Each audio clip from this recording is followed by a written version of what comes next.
A magnitude 4.6 earthquake occurred off east coast of Kamchatka, 140 kilometers SA of Petropavlovsk-Kamchatsky, Russia, or 1,630 kilometers E of Komsomolsk-on-Amur, Russia, on Wednesday, the 30th of July 2025, at 23 hours 49 minutes and 34 seconds local time.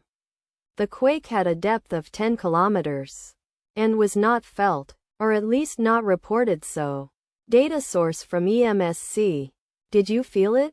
Let us pray. May the earthquake that occurred not affect our brothers and sisters there.